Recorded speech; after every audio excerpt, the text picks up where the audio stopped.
read example 9.4. 2 centimeters tall object is placed perpendicularly to principal axis of a convex lens of focal length 10 centimeters. The distance of the object from the lens is 15 centimeters. Find the nature, position and size of the image. Also find its magnification. ఇక్కడ ఏమిటంటే ఏ 2.0 centimeter tall object is placed perpendicular to the principal axis of a convex lens of focal length 10 centimeters. అంటే 2.0 centimeter height లో ఉన్న ఒక object అనేది perpendicular principal axis కి perpendicular గా convex lens లో అయితే ప్లేస్ చేయడం జరిగింది. ఫోకల్ లెంత్ ఎంత ఇచ్చారు? 10 centimeter. Next the distance of the object from the lens. The distance అంటే ఆబ్జెక్ట్ కి లెన్స్ కి డిస్టెన్స్ ఎంత ఇచ్చారంటే 15 centimeters ఇచ్చారు. మనం ఏం ఫైండ్ అవుట్ చేయాలి? The nature, position and size of the image and also find its magnification. మనం ఏమేమి ఫైండ్ అవుట్ చేయాలి? Nature, position and size of the object and magnification. First తెలుసుకుంటాం. నెక్స్ట్ F1 అంటే 2F1 అంటే సెంటర్ ఆఫ్ కర్వేచర్. ఆప్టిక్స్ అంటే దేంతో denote చేస్తాం? Next F2 అంటే focus of second surface. 2F2 అంటే focus of centre of curvature of second surface.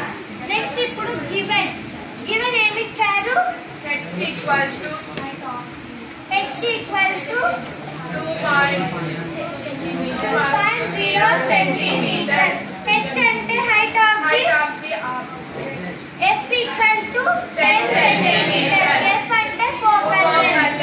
Next U equal to 15 centimeters. U అంటే object distance. V ఇచ్చారా? Question mark.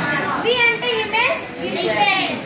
Next H dash equal to question mark. H dash అంటే height of the image. Next ఇప్పుడు ఏం రాసుకుంటా? According to science convention rule. Science convention rules. H equal to plus. So H equal to plus, M equal to plus, U equal to minus. So కాబట్టి ఇప్పుడు H equal to plus అన్న కాబట్టి H equal to plus 2.0 centimeter. F equal to plus 10 centimeter. U equal to minus 10 centimeter. Next ఇప్పుడు ఏ formula use చేస్తాం? Lens formula. 1/f equal to 1/v minus 1/u. Lens formula 1/f equal to 1/v lens formula 1/f equal to 1/v minus 1/u. 1/v minus 1/u. Find out చేయాలి మనము v 1/v find out చేసినప్పుడు substitute చేసుకోవచ్చు. ఇక్కడ f అంటే 1/10 equal to 1/v అని రాసుకుంటామా? Minus 15 ఉంది కాబట్టి ఇక్కడ బ్రాకెట్ వేసుకుంటాం. నెక్స్ట్ ఇప్పుడు 1/10 ఇక్కడ మైనస్ 1/15 ఈ పక్క ట్రాన్స్పోజ్ చేస్తే కానీ ఇక్కడ మనకి మైనస్ ఉంది కాబట్టి ఇక్కడ minus 1/15 equal to 1/v. Next ఇప్పుడు 1/v దీన్నే రివర్స్ రాసుకుంటాం. Equal to 1/10 minus 1/15 plus 1/10. ఈ 1/10 ఈ పక్క ట్రాన్స్పోజ్ చేస్తే ప్లస్ 1/10. ఇప్పుడు నెక్స్ట్ ఏం చేయాలి?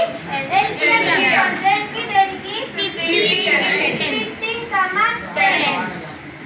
Root 2 equal to 5 3s are 15 2s are 30.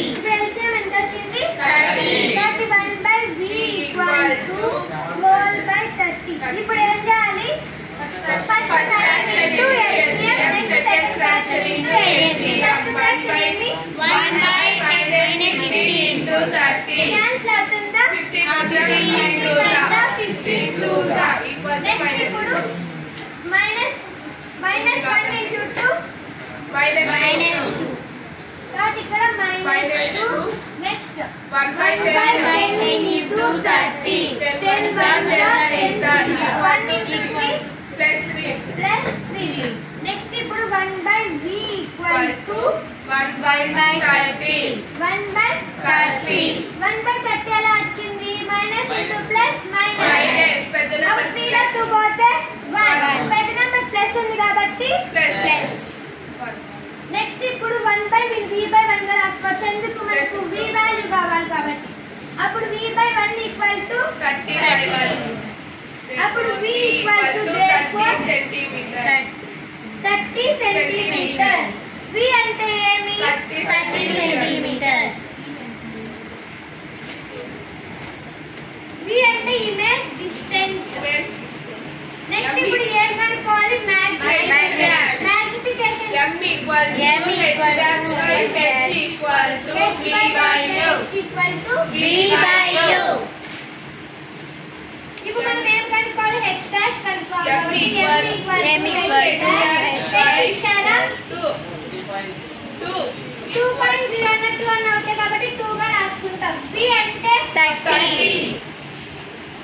u అంటే -15.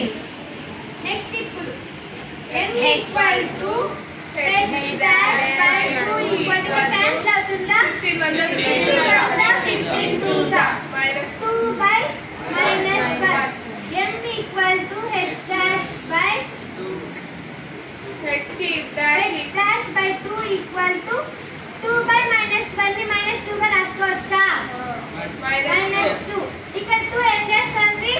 divided by అదొక ట్రాన్స్ఫర్ చేస్తే కాబట్టి m equal to h dash equal to -2 into 2.